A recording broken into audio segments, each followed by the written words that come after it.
요새 한국 영화가 별 볼만한 게 없다라고 하는데 특히 인터넷에 굉장히 좋은 평을 가진 영화가 떠오르더라고요. 그래서 제목만 보고는 한국 영화인지 몰랐는데 1947 보스턴이라는 그런 제목이었습니다. 그래서 저도 기회가 있으면 꼭 봐야겠다라고 그 후기들이 너무 좋게 나와 있더라고요. 그래서 한 평범한 한 사람의 그 결심과 또 희생과 섬김과 그에 함께하는 사람들이 이뤄내는 놀라운 은혜다라고 하는데 근데 정말 그런 것 같습니다. 마라톤 영화인데요. 마라톤 하면 우리 뭐 젊은이들이나 또 나이 좀 드신 분들이나 머리에 떠오르는 마라토너가 항상 1등으로 있지 않습니까? 바로 맨발의 마라토너라고 이름보다는 그렇게 불려지는 에티오피아의 아베베라는 마라토너를 여러분 기억하실 것입니다. 1960년 로마 올림픽에서 정말 조그만 나라, 알려지지 않는 나라에 정말 알려지지 않은 무명의 선수로 이 마라톤에 참여했는데 무슨 일인지 나중에 그에 대한 영화도 나온 걸 제가 봤는데 신발을 신지 않고 42.19km라고 하는 그 먼 거리를 맨발로 달려서 우승을 이룬 너무도 훌륭한 선수입니다. 더 놀라운 것은 그가 60년, 4년 후에 64년에 도쿄 올림픽에 출전하여서 이번에는 우승할 정도가 아니라 아예 당시 세계 신기록을 갱신하면서 두 번째 금메달을 땄습니다. 참으로 훌륭한 일이 아닐 수 없습니다. 제가 이 아베베라는 사람에 대해서 처음 소개받은 것은 정확하게 기억나는데 중학교 때 이 아침에 이 선생님 담임선생님 훈화 시간에 이 아베베에 대해서 잠깐 이야기를 들을 수 있었는데 제 마음속에 참 너무 훌륭한 사람이다 라는 그런 인상이 그 후에 계속 남게 되었습니다. 근데 목회를 하면서 이제 여러 자료를 찾다가 그 후에요. 그러니까 한 10년, 20년 지난 훨씬 다음이겠죠. 그 후에 이 아베베에 대한 이 기사를 우연히 찾아볼 수 있게 되었습니다. 그가 64년 도쿄 올림픽에 두 번째 금메달을 딴 후에 한 인터뷰가 나와 있는 것입니다. 그 기사를 보고 그동안 참 훌륭한 사람이다라고 생각했던 제 믿음에 저는 의심이 가기 시작했습니다. 우승을 한 후에 아베베가 기자들과 인터뷰를 하면서 그때 뭐라고 했냐면요. 나는 아직도 20마일 정도는 더 달릴 수 있다라고 그렇게 큰 소리를 친 것이 기사에 나왔습니다. 이 아베베의 이 말을 가만히 생각해 볼수록 그동안 이 사람이 훌륭한 사람이다라고 생각하고 존경했던 그 제 이 생각에 대해서 의문이 들었습니다. 오히려 실망스럽기까지 했습니다. 그래서 그때 한 20년 전이죠. 제가 내린 결론은요. 야, 아베베는 유능한 마라톤 선수이긴 하지만 존경할 만한 훌륭한 선수는 아니다라고 제가 그때 결론을 내리고 모처럼 이 박혔던 제 생각을 완전히 바꾸게 되었습니다. 마라톤 선수로서 결승점을 통과한 이후에 더 달릴 만한 힘을 남겨두었다는 것은 그것은 부끄러운 일이지 절대로 존경받을 만한 훌륭한 일이 아니기 때문에 그렇습니다. 오히려 그동안 그를 참 훌륭한 사람이야 라고 생각했던 그 안타까움이 들었어요. 왜 그는 그 힘을 결승점을 통과하기 전에 다 쓰지 않았을까라는 그런 마음이 들었습니다. 우리 인생은 마라톤과도 같습니다. 절대 인생을 살아볼수록 야 인생은 정말 단거리가 아니다라고 하는 것이 아주 절감이 됩니다. 여러분, 단거리는요, 눈앞에 결승점이 보입니다. 하지만 우리의 인생은 장거리입니다. 결코 그 결승점이 우리 눈앞에 보이지 않습니다. 보이지는 않지만 우리의 인생의 결승점은 분명히 거기에 있습니다. 그래서 보이지 않는 그 결승점을 향하여서 끊임없이 달려가는 것이 바로 우리 인생입니다. 세상 사람들은 그 길을 달려가면서 야, 몇 등 하느냐라고 하는데 목표를 둡니다. 하지만 우리 크리스찬들은 그렇지 않습니다. 물론 몇 등 하느냐에 관심 가지고 저도 여러분도 될 수 있으면 내 인생에서 1등 하기를 바랄 것입니다. 하지만 1등보다 더 중요한 것이 있다라고 언제나 성경은 가르칩니다. 두 가지가 있는데 그것이 무엇입니까?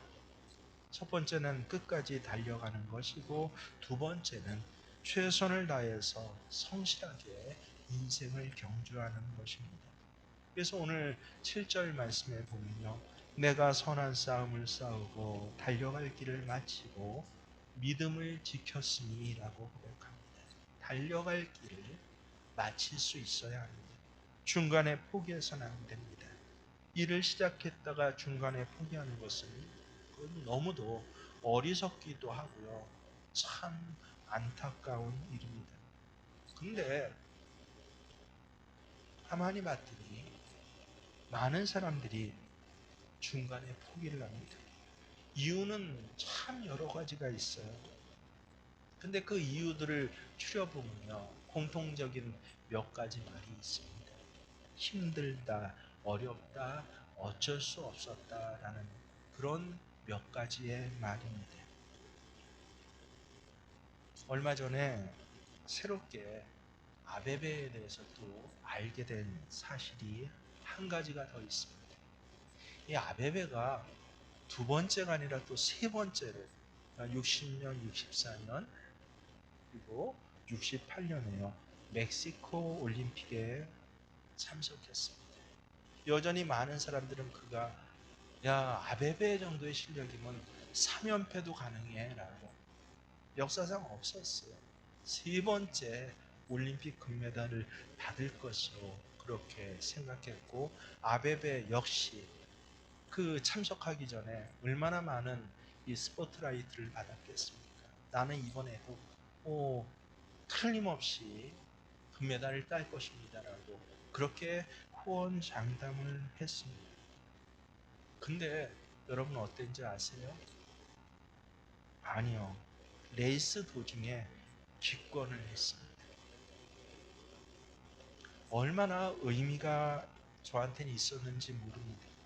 아무리 유능한 선수라도 아직 20마리를 더 달릴 힘이 있다는 식으로 경주를 하면요, 그것은 곧 포기하게 된다라는 그런 사실로 제게는 보여졌습니다. 우리 인생이 실제로 그렇습니다. 오늘 바울 사도의 말씀을 여러분 잘 기억하시길 바랍니다. 바울 사도는요, 선한 싸움을 싸우는 것으로 우리 인생에 달리는 길을 표현을 합니다. 우리 말에는 싸움이라고 그렇게 번역이 됐지만 헬라어 언어의 원래 뜻은 아고나예요. 여러분, 아고나라는 것은 전쟁을 뜻합니다. 그렇습니다. 전쟁입니다. 달리기는 취미 생활일 수도 있습니다. 달려도 좋고, 좀 힘들면, 좀 어려우면, 상황이 좀 어쩔 수 없었으면 그만둘 수도 있습니다. 하지만 전쟁은요, 취미가 아닙니다. 그것은 필연적인 것입니다. 전쟁을 하다가 힘들다고 그만하자고, 배고프다고 이제 밥 먹고 하자고, 졸립다고 한숨 자고 하자고 할 수는 없는 일입니다. 이기면 승전국이 되고 지면 패전국이 됩니다. 여러분, 예전 전쟁에서 패전국은 곧 뭐였습니까? 노예를 뜻합니다. 모든 것을 다 빼앗겼습니다. 소유물을 뺏기고 인권을 뺏기고 가족들조차 다 뺏겨버립니다. 내 것이라는 것이 없어집니다. 다 남의 것이 되어버립니다. 달려갈 길을 중도에 포기하는 것은요, 마치 전쟁에 패하는 것과 같습니다. 하나님은 우리에게 세상을 다스리라라고 하셨습니다. 물질을 다스리라라고 하셨습니다. 그런데 이 다스리는 일을 포기하면요, 오히려 세상이 우리를 다스리게 됩니다. 물질이 내 삶을 다스리고 주인 되어서 주관하게 됩니다. 사랑하는 가족들이 세상에 의해서 다스려지게 되는 것입니다. 그래서 우리는 인생의 길을 한 가지 분명한 것은요, 누구든지 끝까지 가야 된다는 것이에요. 어떤 이는 달려가는 이가 있고, 어떤 이는 끌려가는 이가 있고, 어떤 이는 중간에 마감한 이가 있더라도 그것이 바로 끝입니다. 그 인생의 끝까지 갈 때 여러분은 변명을 많이 하시겠습니까? 상황을 많이 드시겠습니까? 아니면 오늘 사도 바울의 말씀처럼 내가 달려갈 길 다 달려갔다라고 그렇게 고백하시겠습니까? 중도에 포기할 수는 없습니다. 예섬할 수는 없습니다. 자료를 찾을수록 너무도 신비한 일이 있는데요. 여러분, 아베베가 세 번째 올림픽, 68년 멕시코 올림픽에서 중도 포기하는 그런 아주 역사적인 사건이 일어났을 때, 그 바로 올림픽 마라톤 경기장 현장에서 또 한 번 역사적인 사건이 같이 일어난 것을 혹시 아십니까? 68년 멕시코 올림픽의 우승자가 누군지는 저는 모릅니다. 여러분 가운데서도 단 한 사람도 아마 모를 것이에요. 2등이 누군지도 모릅니다. 3등이 누군지도 모릅니다. 아마 제 이야기를 전해줬고, 아베베가 세 번째 올림픽 도전에서는 금메달을 따지 않고 아예 중간에 포기해버렸구나 정도를 아마 기억하실 것입니다. 그런데요, 놀랍게도 이때 세계인의 가슴 속에, 머릿속에 심겨진 또 하나의 이름이 있습니다. 1등한 선수를 비롯한 모든 선수들이 다 결승전을 통과했어요. 그리고 그때는 그 자리에서 메달을 수여했습니다. 그래서 승자에게는 월계관과 메달이 수여됐습니다. 이 마라톤 대회를 유치했던 그 모든 프랭카드나 결승점 그 선이나 식후 행사도 다 내려졌습니다. 그리고 대부분의 관중들이 자리를 떠났습니다. 근데 이때 마라톤 선수 한 사람이 피가 흐르는 한쪽 다리를 질질 끌면서 스타디움에 들어왔습니다. 중간에 달리다가 쥐가 났대요. 나중에 사정은 알고 봤더니 쥐가 났는데 넘어지면서 다리를 이 심각한 부상을 입었다라고 합니다. 근데 일어나서 걷다가 뛰다가 하면서 끝까지 경주를 완주한 것입니다. 이 사람은 탄자니아의 마라톤 선수였습니다. 36세에 존 스테픈 아크와리라는 선수였습니다. 여러분 인터넷 가서 한번 찾아보세요. 존 스테픈 아크와리. 얼마나 많은 기사가 있는지 모릅니다. 단 한 번의 이 사건이었는데 도저히 한쪽 무릎과 발목이 심한 부상을 입어서 경기를 치를 수 없음에도 불구하고 쩔뚝이면서 피를 흘리면서 끝까지 완주한 것입니다. 이 사람이 기사에 실리고 많은 사람의 그 머릿속에 오늘날까지 남아있는 이유는요, 그저 완주했기 때문이 아닙니다. 나중에 그에게 기자 한 사람이 물었습니다. 아니, 그렇게 심각한 상황에서도 왜 그렇게 경기를 포기하지 않고 끝까지 뛰셨습니까? 이때 딱 한 문장에 대답을 했는데 이 문장 때문에 이 사람은 많은 사람들에게 기억된 것입니다. 너무도 간단하고 분명한 말 한마디를 했습니다. 이 탄자니아도 역시 당시에 전혀 알려지지 않는 나라 아닙니까? 탄자니아 내조국은 경기를 시작하라고 나를 멕시코 시티에 보낸 것이 아닙니다. 경기를 끝내라고, 마치라고 나를 보냈습니다라고 어눌한 말투였지만 분명하게 이 딱 한마디 말을 했다고 합니다. 저 역시 이 사람의 인터뷰 기사 그 한 절을 보면서 얼마나 그때 감동을 받았는지 모릅니다. 저는 크리스찬이기 때문에 하나님이 내게 주신 말씀으로 이것이 들려집니다. 해석이 됩니다. 하나님이 나를 구원해 주신 것은요, 그저 구원받은 것으로 만족하라는 것이 아니다라고 깨닫게 됩니다. 구원받은 것은 시작입니다.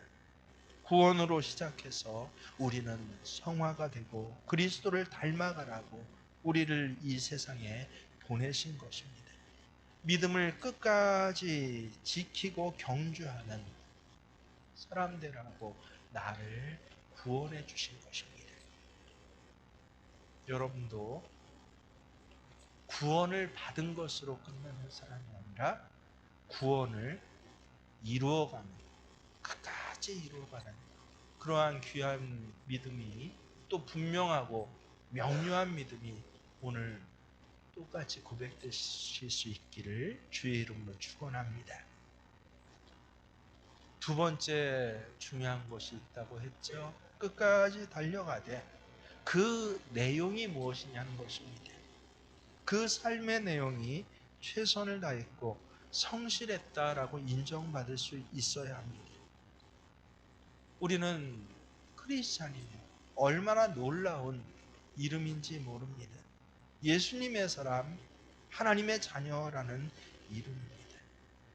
이 크리스찬이라는 이름을 가지고 우리의 인생의 결승점을 통과하고 하나님 앞에서 나는 아직도 20마일 더 달릴 만한 힘이 있다라고 그렇게 이야기할 수는 없지 않겠습니까? 우리는 결승점을 통과하는 순간 우리의 모든 힘을 다 쏟아내고 주저앉을 수 있어야 합니다. 왜냐하면 우리가 믿는 예수님이 바로 그렇게 사셨기 때문에 그렇습니다. 여러분, 예수님의 십자가 상의 마지막 말씀을 기억하십니까? 다 이루었다라는 말씀입니다. 물과 피를 다 쏟으시고 그 진액을 다 쏟으신 후에 예수님의 구원 사역은 비로소 이루어진 것입니다. 크리스찬, 예수님의 사람도 그 삶이 그렇게 될 수 있어야 합니다. 하지만 우리는 사람이기 때문에 예수님처럼 다 이루었다라는 말로 아마 우리 인생을 끝내지는 못할 것입니다.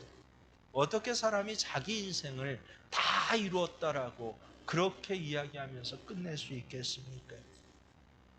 하지만 우리가 비록 다 이루었다는 선언으로 인생을 마감하지는 못한다고 할지라도 적어도 아베베처럼요, 20마일을 더 달릴 힘을 남겨두고 인생을 끝내서는 안 됩니다. 그것은 참으로 부끄러운 일이 될 것이고 후회스러운 일이 될 것이기 때문에 그렇습니다. 우리는 사랑하는 하나님을 위하여서 내 인생에 최선을 다한 후에 더 쏟을 힘도 능력도 재능도 재물도 없는 상태에서 하나님을 만나기를 소망하고 그러한 삶의 체질들과 스타일을 키워가야 하는 것입니다. 여러분, 가만히 보십시오. 세상의 많은 사람들은 죽은 후 쓰지 못하고 남길 부끄러운 것들을 모으기 위해서 최선을 다하고 있는 것 같이 보입니다. 아마 저들은 인생을 다 끝난 후에 더 달릴 기회가 이제 완전히 없어졌을 때 그때 비로소 뛰어보겠다라고 분명히 그럴 것이지만 하나님께서 뭐라고 하십니까? 한번 죽는 것은 사람에게 정해진 것이요, 하나님이 정하신 것은 누구도 연기하거나 누구도 바꿀 수 없습니다. 그 후에 심판이 있으리니 뛸 힘은 충분히 아직 있지만 불행하게도 저들에게는 더 이상 뛸 기회가 없습니다. 충분히 인생을 승리할 수 있었음에도 불구하고 계산이 잘못됐어요. 그래서 결국은 인생의 영원한 실패자가 되어서 하나같이 똑같은 말을 외칩니다. 뭐라고 합니까? 헛되고 헛된 것. 헛되고 헛되니 모든 것이 헛되도다라고 패배자의 탄식을 하는 것이 바로 세상 사람들의 인생입니다. 오늘 디모데후서의 말씀, 바울 사도의 마지막을 기록한 성경입니다. 그래서 디모데후서를 흔히 바울 사도의 유언서라고 하기도 합니다. 여러분, 바울 사도는 30대에 그 초반에 부르심을 받았습니다.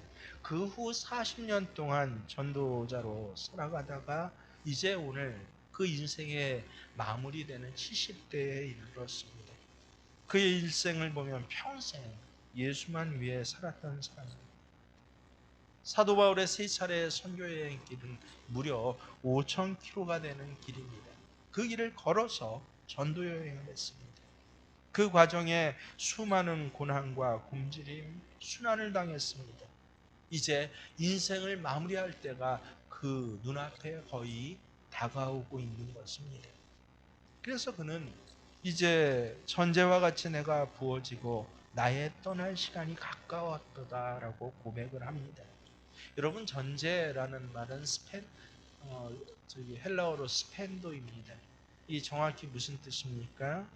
동물의 목을 쳐서 솟아오른 선지피인데 이 선지피를 제단에 갖다 부는 것, 그것을 전제라고 합니다. 아마 바울 사도는 자신이 어떻게 죽을 것인가를 알고 있었던 것 같습니다. 피를 쏟아 제물에 붓는 제사로 자신의 삶이 마무리할 때가 되었음을 그는 분명히 예감을 했을 것입니다. 그리고 실제 전설에 따르며 바울 사도는 자신의 예언대로 그 마지막을 전제로 불꽃처럼 타오르는 사람으로 인생을 마감하게 됩니다. 인간적으로 생각하면 끔찍한 표현이에요. 목이 쳐져서 선지피가 줄줄 흐르고 그것으로 하나님 제단에 제물로 드려지다니 그것을 좋아할 사람은 없을 것입니다.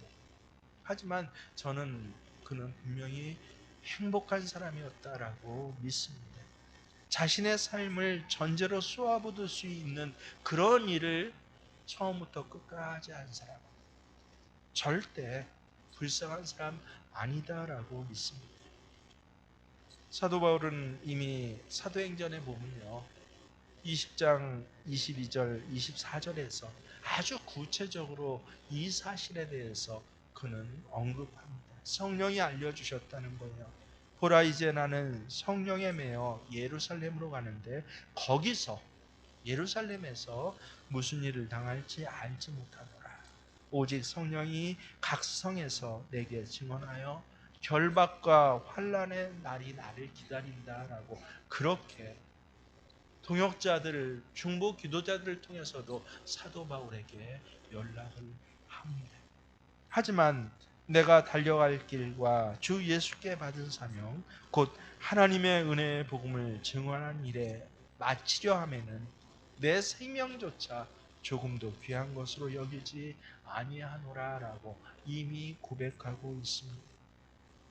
사명을 여지껏 위해서 살아왔고 그것을 이제 마치는 삶에는 후회가 없다는 것입니다. 오히려 선포가 있고 증인된 자로서의 자랑이 있습니다. 다음 세대에 사도 바울은 뭐라고 합니까? 너희도 나와 같이 살아봐라고, 얼마나 행복한지 몰라라고 당당하게 말할 수 있습니다. 그래서 오늘 본문은요, 사도 바울의 유언서인데요. 여러분, 그저 사람이 마지막 죽어가면서 이 일 저 일 회상하고 한탄하는 것으로 그렇게 마무리되지 않습니다. 당당한 고백이고 선포예요. 나는 선한 싸움을 싸우고 나의 달려갈 길을 마치고 믿음을 지켰으니 이제 후로는 나를 위하여 의의 면류관이 예비되었으므로 주 곧 의로우신 재판장이 그날에 내게 주실 것이며 내게만 아니라 주의 나타나심을 사모하는 모든 자에게도 그렇게 하실 것이다. 저는 인생의 푯대를 정하고 방황하지 않고 뒤도 돌아보지 않고 하나님이 위에서 부르신 그 상을 바라보며 쫓아가는 삶을 살았던 사도 바울이 예수 믿고 나서 너무도 좋았습니다. 그리고 아예 어렸을 때부터 그렇게 소원했습니다. 나도 사도 바울처럼 살겠습니다라고. 여러분, 베스트셀러라는 단어 아시죠? 비슷한 단어로 뭐 스터디셀러라는 말도 있는데 혹시 롱셀러라는 단어를 아십니까? 베스트셀러는 가장 많이 팔린 책을 의미합니다. 롱셀러는 뭐예요?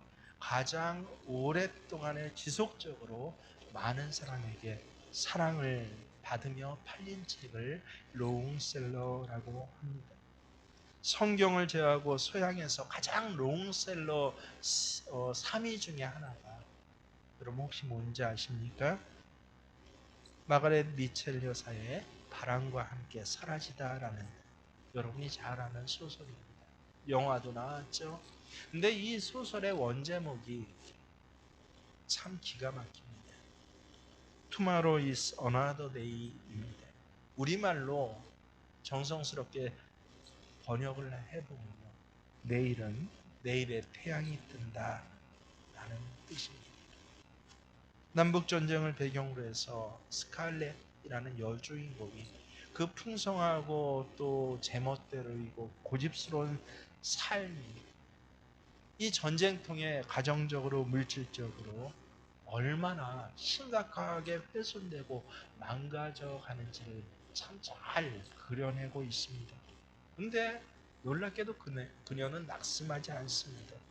이 책의 마지막에 보면 이 모든 역경을 견뎌낸 스칼렛이 황홀한 대지를 바라보면서 그러면서 외치는 말이 뭐예요?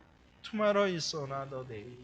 내일은 또 내일의 태양이 뜰 것이야 라고 하는 것입니다. 이것이 책의 제목이 되었어요. 주인공의 대사입니다. 그녀는 모든 것을 다 잃었습니다. 하지만 여기서 멈추지 않습니다.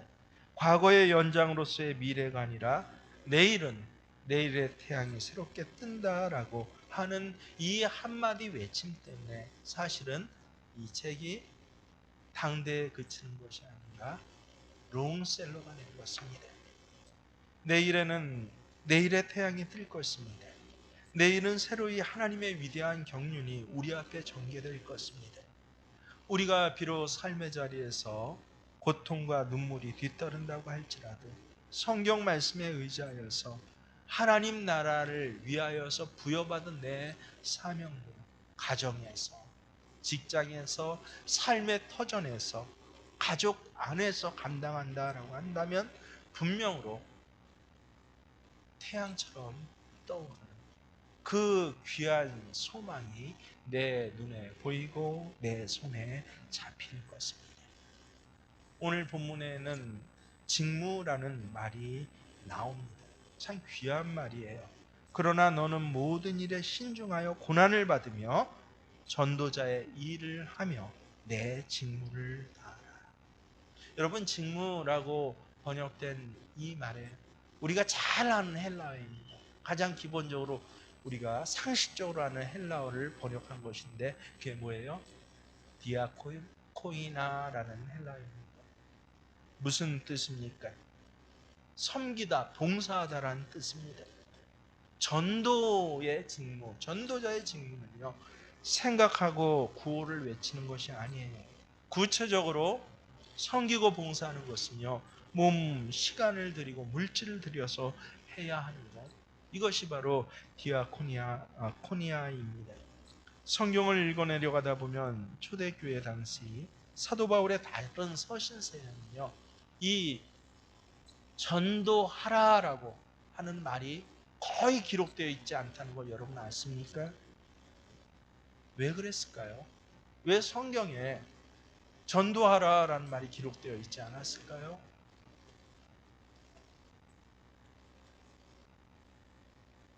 의사에게 환자를 고치라라고 명령하는 사람 없지 않습니까?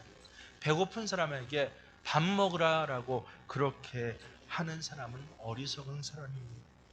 초대교회 성도들은요, 적어도 크리스찬이라고 한다면 복음을 받아 들인 순간, 구원받은 순간, 그 다음부터 한 사람도 빼놓지 않고 전도자로 살았기 때문에 그렇습니다.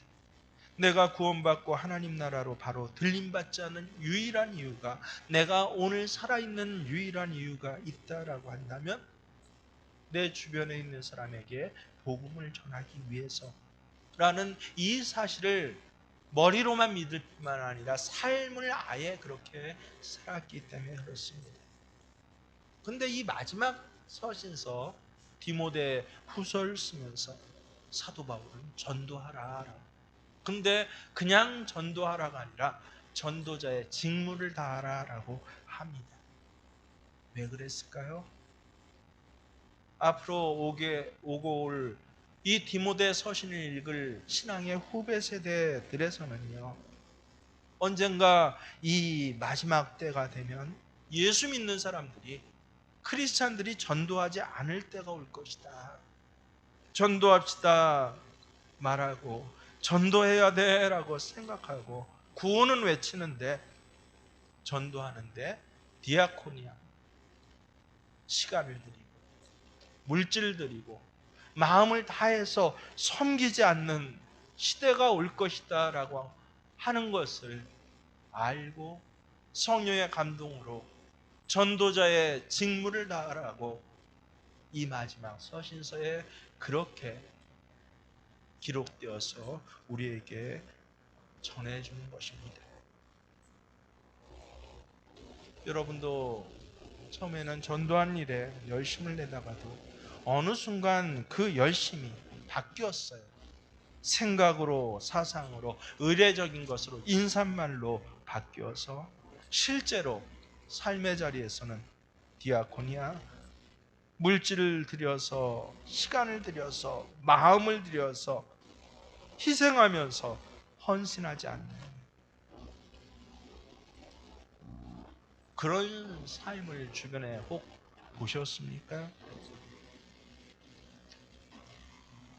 굳이 목회자인 저뿐만 아니라 여러분도 우리가 그런 삶을 살게 될 수도 있구나라고 하는 위기감을 분명히 가지실 것입니다.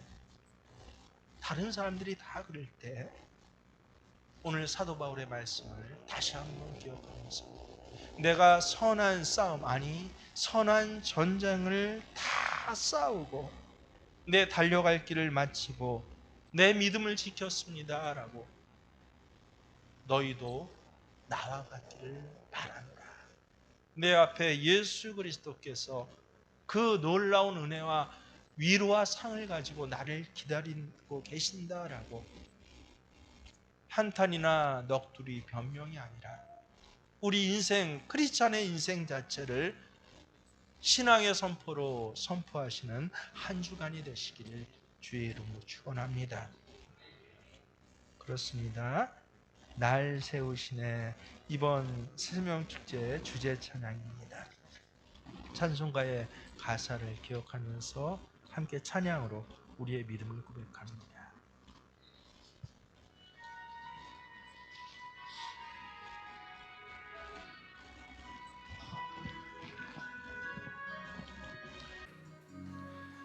나 지치고 내 영혼 연약할 때 근심 속에 내 마음 무거워 주 오셔서 함께 하실 때까지 나 잠잠히 주님을 기다려 날 세우사 저 산에 우뚝 서리 날 세우사 풍랑 가운데도 함께 하심 나아가게 하네 날 세우사 모든 것 할 수 있네. 열망 없는 그런 삶은 없으리. 끊임없이 고동치는 가슴 주 오셔서 경의로 날 채우고 영원한 상 주님께 주시네. 날 세우사 천산에 우뚝 서리. 날 세우사 풍랑 가운데도 함께하심 나아가게 하네. 날 세우사 모든 것 할 수 있네. 이제는 우리 주 예수 그리스도의 은혜와 하나님 우리 아버지의 지극하신 사랑하심과 성령님께서는 내가 달려갈 길을 다 달려가기까지 내 손을 붙잡아 주시고 내 발에 힘을 더해 주시고 내 마음에 확신과 소망을 더해 주시고 동행하시는 역사하시니 이제 저 신앙의 선배 사도 바울의 고백과 같이 나의 달려갈 길을 다 가도록 내가 믿음을 지켜야 합니다라고 고백하는 모든 생명교회 디아코니아의 이 전도자들 위에와 그 삶의 현장 위에 함께 하시기를 간절히 축원하옵나이다.